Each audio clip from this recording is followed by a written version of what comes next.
नमस्कार, आप देख रहे हैं बनो अपना फाइनेंस मिनिस्टर और मैं हूं आपके साथ कविता थपलियाल। हम इस शो के जरिए कोशिश करते हैं कि आपके हर आर्थिक लक्ष्य को पाने के लिए आपको सही और सटीक रणनीति सुझाई जाए और आपको निवेश के तमाम गुर और गुरु मंत्र भी सिखाते हैं। बेहद खास शो लेकर आए हैं, शुरुआत करते हैं ऑन द शो के साथ। निवेश इंश्योरेंस को लेकर कौन सी जरूरी 5 बातें हैं जिन्हें कभी ना करें नजरअंदाज, बताएंगे आपको शो में।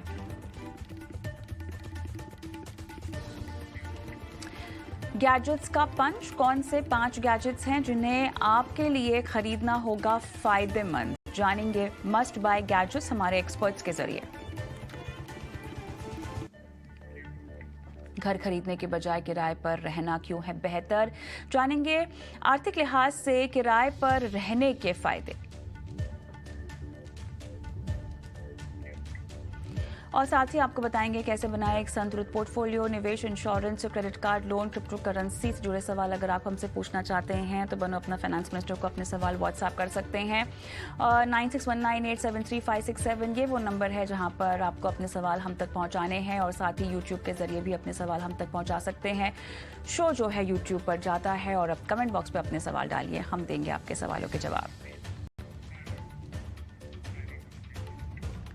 चलिए और आपको बता दें कि सोमवार से, जी हाँ 3 जुलाई से बनो अपना फाइनेंस मिनिस्टर आप देख पाएंगे लाइव शाम को 4 से 5 बजे। जी हाँ, पब्लिक डिमांड पर ये बदलाव और शाम को 4 से 5 बजे बनो अपना फाइनेंस मिनिस्टर आप देखेंगे और रात को 8 से 9 बजे भी इस शो का लुत्फ आप उठा पाएंगे। लेकिन हाँ, तमाम दर्शक जो कि अपने सवाल हमसे पूछना चाहते हैं, अपने सवाल लगातार हमें व्हाट्सएप करें। आपके सवाल शाम को 4 से 5 बजे सोमवार यानी 3 जुलाई से हम शो में शामिल करेंगे।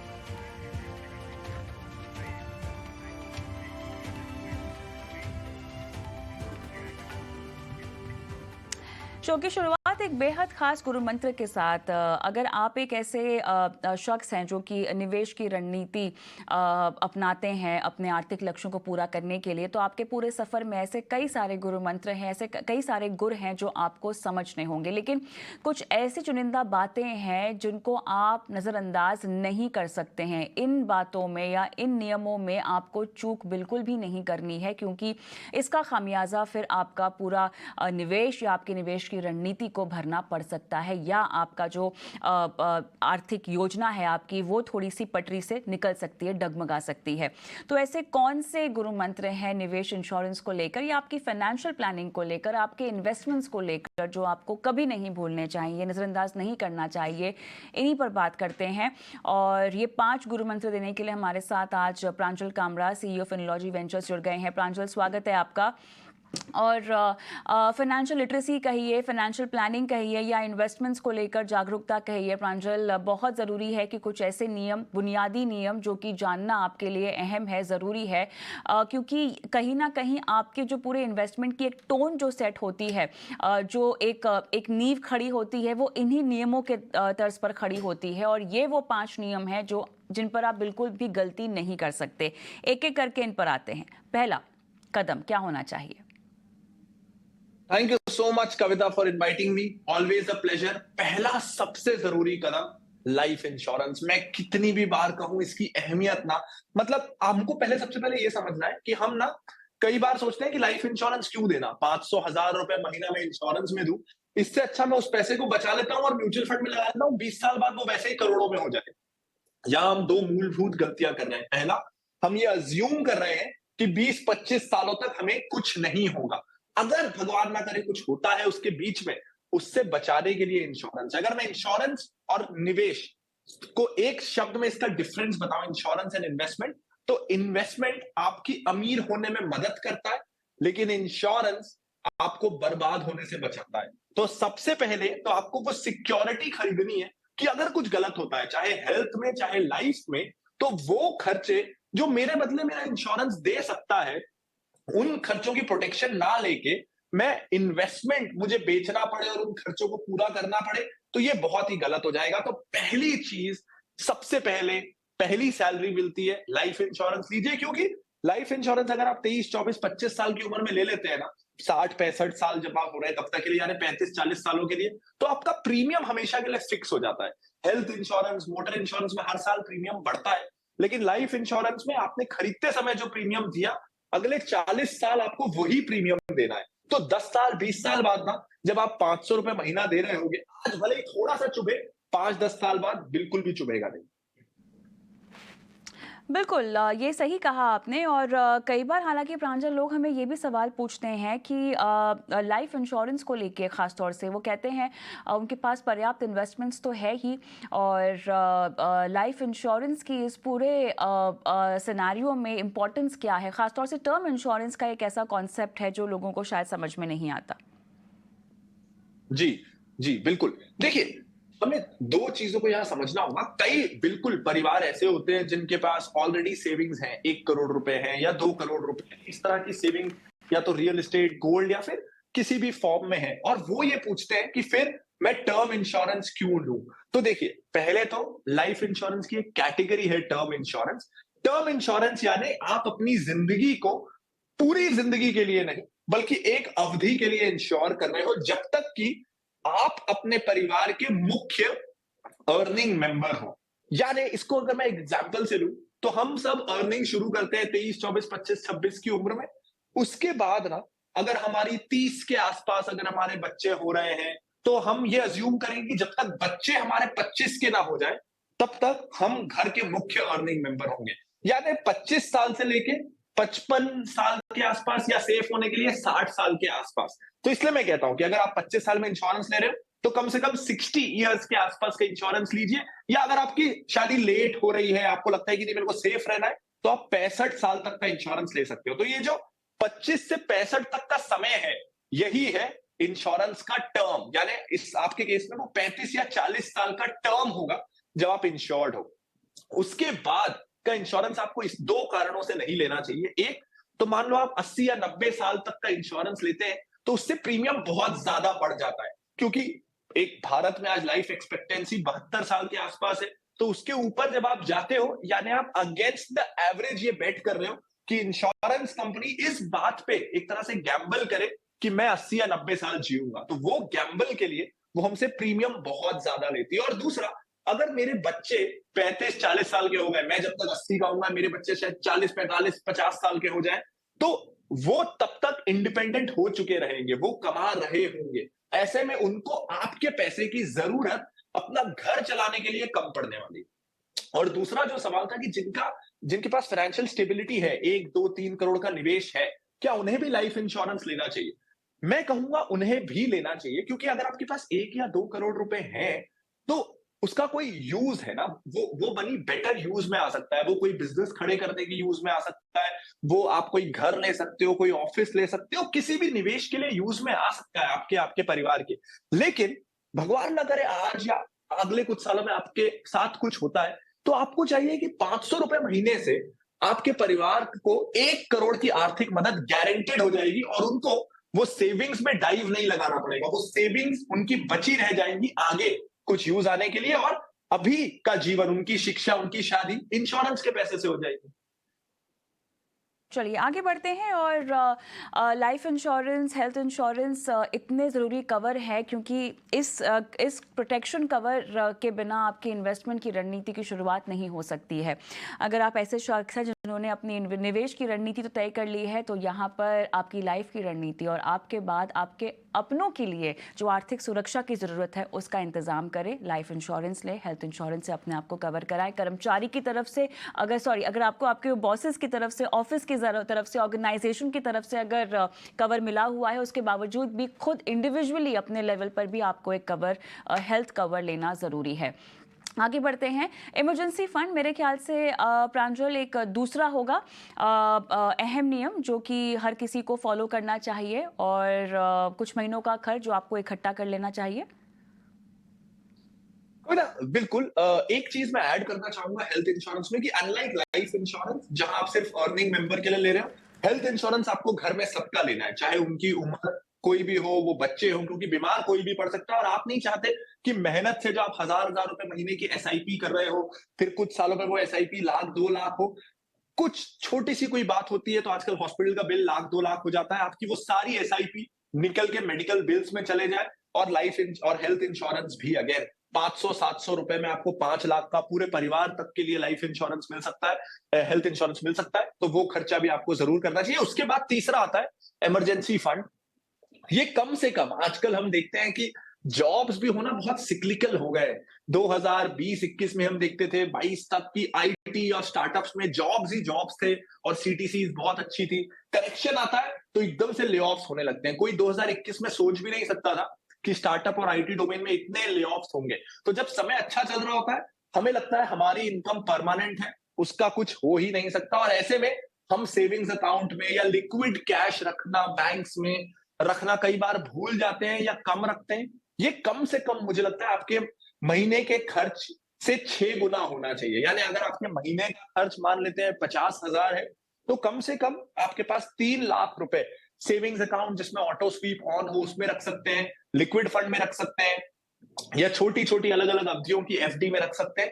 तो अगर 50,000 महीने का खर्च है तो 3 लाख कम से कम ये 6 महीने का खर्च होना चाहिए। वो तब जब आपकी मंथली इनकम काफी रेगुलर है, मतलब आप 90% निश्चिंत हैं कि ये इनकम आती रहेगी। ये अवधि बढ़ती जाती है अगर आप सेल्फ एम्प्लॉयड है। तो जैसे हमने देखा कोविड के समय 6 महीने कुछ दुकानें बंद हो गई थी, इनकम बिल्कुल ही जीरो हो गई थी। तो जितनी इनकम आपकी डाइसी है, जितनी इररेगुलर है, कम ज्यादा होती रहती है, उतना ज्यादा आपको इमरजेंसी फंड रखना चाहिए। तो अगर इनकम है तो आप 10 महीने या 8 महीने का भी इमरजेंसी फंड रखने की कोशिश कर सकते हैं। और उसके बाद जब ये तीनों चीजें हो जाए, लाइफ, हेल्थ और इमरजेंसी, उसके बाद आप फिर इन्वेस्टमेंट्स की तरफ जाएंगे। राइट। इसके बाद गोल प्लानिंग की तरफ आप आ गए हैं मेरे ख्याल से, और रिटायरमेंट आपका पहला लक्ष्य होना चाहिए जिसको आप बांधे तो सही है, लेकिन जितना हो सके इस लक्ष्य को बांधने में, तय करने में आपको देरी नहीं करनी चाहिए। ऐसा क्यों? जी बिल्कुल। तो सबसे पहले जब हम निवेश की तरफ जाते हैं तो पहला निवेश हमारा रिटायरमेंट होना चाहिए, और इसको आप जितना जल्दी शुरू करें उतना बेहतर होता है, क्योंकि कंपाउंडिंग को आपको चाहिए कि आप ज्यादा से ज्यादा समय तक उसको मौका दे सके कंपाउंड होने का। इसको अगर मैं आपको एक एग्जाम्पल दूं तो कंपाउंडिंग में क्या होता है कि बाद के समय जब बहुत साल हो जाए तो कंपाउंडिंग बहुत तेजी से होती है।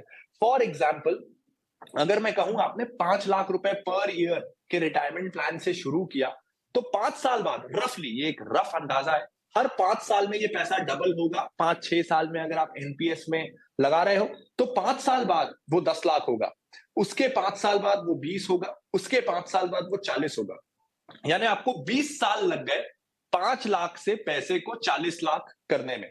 लेकिन अगले 40 लाख ना सिर्फ और 5 साल में बन जाएंगे, क्योंकि हर 5 साल में पैसा डबल हो रहा है। तो 20 से 25वें साल में आप 40 से 80 में पहुंच जाओगे। अब यहां कंपाउंडिंग की खूबसूरती है, पहले 40 लाख मुझे क्रिएट करने में 20 साल लगे, लेकिन अगले 40 लाख क्रिएट करने में मुझे 5 ही साल लगे। उसके बाद अगर और 5 साल में जाऊं तो मैं दोबारा 80 लाख क्रिएट कर लूंगा, मैं 80 लाख से 1.6 पे चले जाऊंगा। तो जितना जल्दी मैं रिटायरमेंट प्लानिंग शुरू कर रहा हूं ना, मैं उतना, इसको कहूं मैं, उतनी ज्यादा कंपाउंडिंग को पंचवर्षीय योजना दे रहा हूं कि वो डबल होती चली जाए। और मैं जितना ज्यादा टाइम दूंगा उतना वो जल्दी जल्दी कंपाउंड होगी एंड की तरफ। तो अगर मैं 25 साल में रिटायरमेंट प्लानिंग शुरू कर रहा हूं तो बाय द टाइम मैं 45 तक पहुंचता हूं, मेरे पास ऑलरेडी 1 करोड़ के आसपास है, अगर मैं अच्छा खासा इस एग्जाम्पल वाले फंड्स को लेकर शुरू कर रहा हूं। अगर मैं कम भी निवेश कर रहा हूं तो मैं 30 साल में मेरे पास 1 करोड़ आ जाएंगे। तो जितनी जल्दी मैं शुरू कर सकूं, मैं उतनी ज्यादा वेल्थ क्रिएट कर पाऊंगा 60 के आसपास जब मुझे रिटायर होना।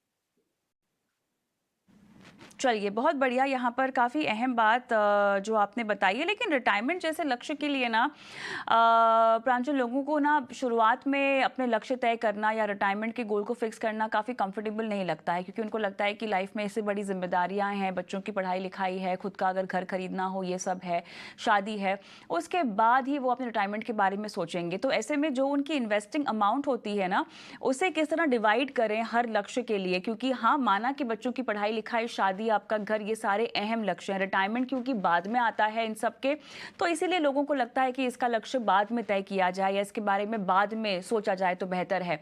लेकिन बहुत कम लोगों को ये जानकारी है, अधिकतर लोगों को जानकारी नहीं है कि शुरुआत में ही आप अगर गोल बेस्ड प्लानिंग की रणनीति अपनाएं, जहां पर आप जो है एक किटी में आप अपने बच्चों की पढ़ाई के लिए, उनकी शादी के लिए और खुद के रिटायरमेंट के लिए, मान लीजिए अगर आप केवल 5,000 रुपए से ही शुरुआत करना चाहते हैं तो यहाँ भी वो रकम को डिवाइड किया जा सकता है, गोल बेस्ड फंड्स या प्लानिंग की जा सकती है।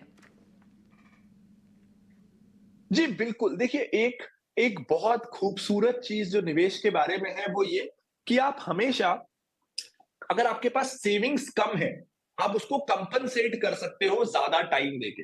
तो अगर आप, मैं कहूं, अगर आप चाहते हो कि मैं काश 2,000 रुपए निवेश कर पाता, लेकिन आप महीने का 1,000 रुपए ही बचा पा रहे हो, तो आप अगर 5 साल और निवेश कर सको तो आप वो उस डिफरेंस को कंपनसेट कर लेते हो, क्योंकि जैसा मैंने कहा ज्यादातर इन्वेस्टमेंट ऑप्शंस में 5 साल में पैसा डबल हो जाता है।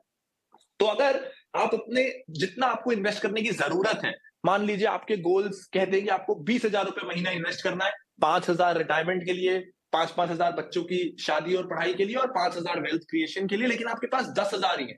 तो आपको सिर्फ एक चीज करना है कि आपको, अगर आप सोच रहे थे मैं 2 साल या 3 साल बाद शुरू करूंगा, अभी मैं थोड़ा लाइफ एंजॉय कर लेता हूं, वहां कॉम्प्रोमाइज कर लीजिए, आप आज से शुरू कर लीजिए। आप हमेशा लैक ऑफ सेविंग्स को ज्यादा समय से कंपनसेट कर सकते हैं। 2-3 साल बोलेगा बच्चों को कि आप 25 में शादी मत करना, 27 में कर लेना, और जो सेविंग्स आप 30 से शुरू करने वाले थे आपको 27 से कर लीजिए। 2 साल गोल आगे बढ़ा लीजिए, 3 साल आप निवेश पहले शुरू कर लीजिए। तो ये बहुत ही खूबसूरत चीज है। इसके अलावा बहुत सारे आजकल इंटरनेट पे गोल प्लानिंग टूल्स अवेलेबल है जो आपकी जरूरतों को समझते हैं। आपको बस जाना है गूगल में, किसी भी सर्च इंजन में रिटायरमेंट प्लानिंग कैलकुलेटर टाइप करना है, वो आपकी करंट लाइफस्टाइल को कंसिडर करेंगे। तो मैं एक एग्जांपल दूं, अगर आज किसी के खर्चे 50,000 रुपए हैं और उसे लगता है कि ठीक है, मेरी शादी हो चुकी है, मेरे बच्चे हो चुके हैं और हमारे खर्चे इतने ही रहने वाले हैं महीने के, बस इसमें शादी और पढ़ाई एक्स्ट्रा आएगा, प्लस महंगाई से जो 5-6% हर साल खर्चे बढ़ते हैं वो बढ़ने वाले हैं। तो जब भी आप कोई रिटायरमेंट कैलकुलेटर यूज करोगे ना, तो वो 50,000 रुपए आप डालोगे, उसमें वो अपने आप 5-6% की महंगाई अज्यूम कर लेगा और ये कैलकुलेट करेगा कि आप जब रिटायर हो गए आज से 35 साल बाद, तो आपको हर महीने कितने पैसों की जरूरत पड़ेगी। वो हो सकता है 2 लाख हो, 4 लाख हो। फिर आपका कॉर्पस या उस समय आपके पास कितना अमाउंट कलेक्ट हो जाना चाहिए, वो ये अमाउंट होगा कि जिसको आप एफडी में उस समय रखोगे जब आप 60 के हो, तो आपको मंथली 2-4 लाख रुपए मिलने लगे, जिससे उस समय आपका खर्चा निकले। तो इसको साइंटिफिकली कैलकुलेटर्स से यूज करके एक प्लान बनाना बेटर होता है, बजाय कि हम अंदाजा लगाएं। और अगर पैसा पूरा नहीं हो रहा, जल्दी शुरू कर लीजिए। जो अगले साल करने वाले थे इस साल शुरू कर लीजिए, आप कंपनसेट कर लेंगे। बहुत बढ़िया, आगे बढ़ते हैं। और आपने जो अगला इन्वेस्टमेंट टिप जिसको इग्नोर नहीं करना है, सॉवरेन गोल्ड बॉन्ड का आपने जिक्र किया है, जो कि निवेश करने, सोने में निवेश करने के लिहाज से सबसे बेहतरीन निवेश का विकल्प है। और डाइवर्सिफिकेशन के लिहाज से पोर्टफोलियो में देखा जाए तो सोना रखना बहुत ज़रूरी है, लेकिन सही तरीके से सोने में पैसे लगाना वो इम्पॉर्टेंट है। बिल्कुल कविता, मैं तो कहूंगा सॉवरेन गोल्ड बॉन्ड जो मैंने कहा, ये मेरी नजर में बहुत सारे लोगों के लिए रिक्वायरमेंट अलग हो सकते हैं, लेकिन इन जनरल अगर एक ब्रॉड स्टेटमेंट मुझे देना हो तो ये मेरा फेवरेट इन्वेस्टमेंट इंस्ट्रूमेंट है। इसके कुछ कारण हैं कि स्ट्रक्चरली गोल्ड में इन्वेस्टमेंट इक्विटी या म्यूचुअल फंड्स इनसे कम रिस्की होता है, जिसका एक बहुत बड़ा कारण है किसी भी देश के आर्थिक बाजार में जब आप निवेश करते हो, इक्विटी बाजार में जब आप निवेश करते हो, तो आपका पोर्टफोलियो कैसा करेगा, ये देश की इकोनॉमी कैसी कर रही है उस बात पे निर्भर करता है। हमने देखा कि 1980 के दशक तक जापान बहुत अच्छा कर रहा था, फिर 20-25 साल उनका स्टॉक मार्केट कहीं नहीं गया। तो और इस कारण वहां के लोगों ने इक्विटी से बहुत ज्यादा पैसा नहीं कमाया। तो जब भी आप इक्विटी में निवेश करते हो, आप कंट्री रिस्क लेते हो। मैं भारत पे बहुत पॉजिटिव हूं, लेकिन एक फैक्ट की बात यह है कि मेरे रिटर्न स्टॉक से कैसे होंगे वो इस बात पर निर्भर करता है कि देश के आर्थिक हालात कैसे हैं, देश में क्लाइमेट कैसा रहता है, इंफ्रास्ट्रक्चर कैसा रहता है, पॉलिटिकल स्टेबिलिटी रहती है कि नहीं, बहुत सारे रिस्क। वहीं जब मैं सोने में निवेश करता हूं तो सोने का भाव ग्लोबल दुनिया भर में सोने की डिमांड कैसी है उससे डिसाइड होता है। तो इसमें कंट्री रिस्क नहीं है, इसलिए स्ट्रक्चरली गोल्ड को एक अच्छा हेज माना जाता है इक्विटी के अगेंस्ट, डाइवर्सिफिकेशन के लिए अच्छा है और कंट्री रिस्क कम है। इसके अलावा हमारे देश में एक ऐसी स्कीम है जो आपको ग्लोबली सोना जो रिटर्न दे रहा है उससे 2.5% तक ज्यादा रिटर्न दे देती है, सॉवरेन गोल्ड बॉन्ड। इसमें जो आप अमाउंट निवेश करते हो, आप 1 ग्राम से शुरुआत कर सकते हो, स्टॉक मार्केट से भी ले सकते हो। इनफैक्ट जैसे आप शेयर्स खरीद रहे हो, अगर आप स्टॉक मार्केट से लोगे तो कई बार आपको ये 5-7% सस्ता मिल जाता है। सोने का भाव 60,000 है, ये हो सकता है आपको 58,000 में भी मिल जाए। तो सोने पे तो हमको आदत है मेकिंग चार्ज देने की और जीएसटी देने की, हम सोना 10% महंगा खरीदते हैं, लेकिन सॉवरेन गोल्ड बॉन्ड हमको 5-7% सस्ता मिल सकता है। प्लस आपने जो अमाउंट निवेश किया है उस पर आपको सालाना ब्याज भी मिलता है, सेविंग्स अकाउंट का ब्याज भी मिलता है। और अगर आप इसे मेच्योरिटी तक रखें तो इसमें कैपिटल गेन्स टैक्स भी नहीं देना पड़ता, जो स्टॉक्स और म्यूचुअल फंड्स में एक लिमिट के बाद देना पड़ता है। तो हर लिहाज से ये एक बहुत ही अच्छा इन्वेस्टमेंट ऑप्शन है और भारत के लोग तो सोने में इन्वेस्ट करने को लेकर कंफर्टेबल भी हैं। हम स्टॉक्स और म्यूचुअल फंड्स में चाहें तो बहुत ज्यादा इन्वेस्ट कर नहीं पाते, सोना हम कंफर्टेबल भी फील करते हैं, तो इंडियंस को सूट भी करता है। ये झटपट आखिरी वो गुरु मंत्र जो कि एसआईपी शुरू करने का आपने दिया है। जी, तो जब हम भारत की बात करते हैं, हम हमेशा ना पिछले 10, 15, 20 सालों में, इनफैक्ट मैं कहूंगा 1991 के बाद, एलपीजी के बाद से सारी दुनिया भारत की ग्रोथ स्टोरी की बात करती है। हमें पता है कि डिस्पोजेबल इनकम बढ़ रही है, भारतीयों का एस्पिरेशंस बढ़ रही है, हम देखते हैं कि हम ग्लोबल मेक इन इंडिया हो, बहुत सारी ऐसी चीजें हैं जिससे भारत अब दुनिया का और अहम हिस्सा बनता जा रहा है। हम स्टॉक मार्केट में भी देखते हैं, आज stock market all time high पे है। तो इक्विटी एक ऐसा ग्रोथ एरिया है जो लोगों को मिस आउट नहीं करना चाहिए। मैं मानता हूं कि बहुत सारे इंडियंस एक सब्सटैंशियल कैपिटल इसमें लगाने को तैयार नहीं होते, लेकिन एसआईपी एक वो जरिया है जहां से आप रिस्क डाइवर्सिफाई करो। एक एवरेज म्यूचुअल फंड में आजकल कम से कम 25 से 30 स्टॉक्स होते हैं अगर वो फोकस्ड है, वरना 40-50 कंपनियां होती है। तो अगर एक म्यूचुअल फंड के जरिए आप 40-50 कंपनियों में इन्वेस्ट कर रहे हो तो आपको ये भरोसा, ये एक तरह से होता है कि अगर भारत ग्रो करेगा तो ये 40-50 कंपनियां भी मोस्ट ऑफ चांसेस ये हैं कि ये भी ग्रो करेंगे।